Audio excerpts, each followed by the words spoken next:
रात के ठीक 12 बजे थे। पहाड़ों के बीच सदियों पुराना टूटा फूटा मंदिर खड़ा था, जिसके आसपास ऐसा सन्नाटा था कि जैसे दुनिया वहां कभी थी ही नहीं। हवा भी वहां पहुंचकर थम जाती थी। लोग हमेशा कहते थे कि इस मंदिर में सन्नाटा इसलिए नहीं बल्कि इसलिए होता है क्योंकि रात के समय यहाँ किसी दूसरी दुनिया का दरवाज़ा खुलता है।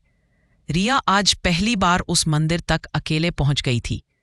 उस खामोशी के बीच उसने धीमी आवाज में पूछा, "ये पुराना मंदिर इतना सन्नाटा क्यों है?" उसकी आवाज जैसे हवा में खो गई हो। मंदिर के भीतर का अंधेरा इतना गाढ़ा था कि दीपक की छोटी सी लौ भी उसे चीर नहीं पा रही थी। जैसे ही रिया ने मंदिर के पुराने लकड़ी के दरवाजे को धक्का दिया, वह क्रीक की घर्षण भरी आवाज के साथ धीरे धीरे खुल गया। भीतर कोई नहीं दिख रहा था, बस एक कोने में धीमे धीमे जलता हुआ दीपक, जिसकी कांपती रोशनी दीवारों पर अजीब परछाइयां बना रही थी। रिया ने फुसफुसाते हुए कहा, "मैंने सुना है यहाँ रात को किसी और दुनिया का दरवाजा खुल जाता है। शायद लोग सच ही कहते हैं।" उसकी आवाज दीवारों से टकराकर सच सच की गूंज बनकर वापस लौट आई। रिया धीरे धीरे मंदिर के बाएं हिस्से की ओर बढ़ी, जहां एक पुरानी टूटी हुई दीवार पर प्राचीन काल के कुछ मंत्र लिखे थे।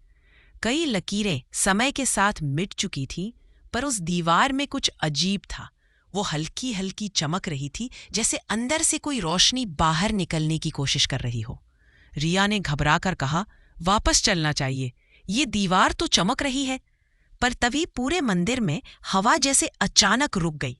दीपक की लौ सीधी खड़ी हो गई और पूरे वातावरण में एक ठंडी अनजानी सिहरन फैल गई। रिया का दिल तेज धड़कने लगा। वो अभी दीवार को ध्यान से देख ही रही थी कि उसके पीछे से किसी के आने की धीमी, बहुत धीमी फुटस्टेप सुनाई दी।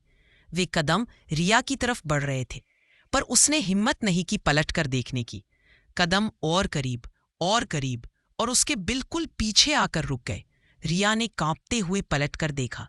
पीछे कोई नहीं था, सिर्फ हवा में तैरती हुई एक भूत जैसी की आवाज। उसी समय दीवार की चमक तेज होने लगी। ऊपर से नीचे तक एक पतली सीधी रेखा रोशनी की उभर आई। अचानक वह दीवार अंदर की ओर खिसकती चली गई और उसके पीछे एक लंबा काले अंधेरे से भरा गलियारा खुल गया। रिया डरकर पीछे हट गई। उसकी सांसें तेज चलने लगी। गलियारे के भीतर से किसी के चलने की गूंज सुनाई दे रही थी। खाली विशाल जगह में फैलते हुए तेज कदम। अंधेरे में धीरे धीरे एक लंबी परछाई दिखने लगी। वह इंसान जैसी थी, लेकिन कुछ अलग, बहुत अलग। उसकी गर्दन टेढ़ी थी, हाथ अनाचरित रूप से लंबे, और उसका चलना किसी जीवित चीज जैसा नहीं था। वह परछाई जैसे जैसे रिया के करीब आई, उसने देखा कि उसका चेहरा बिल्कुल चिकना था। न आंखें, न नाक, न मुंह, केवल एक चमकती हुई सपाट सतह। रिया पीछे हटते हटते मंदिर के बीचों बीच पहुंच गई।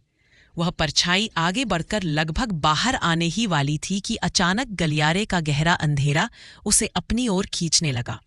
वह परछाई उल्टी दिशा में घिसटी हुई तेजी से अंधेरे में गायब हो गई। अगले ही पल दीवार फिर से बंद हो गई और मंदिर में एकदम वही सन्नाटा लौट आया। रिया ने भागने की कोशिश की, लेकिन मंदिर का दरवाजा खुल नहीं रहा था। पीछे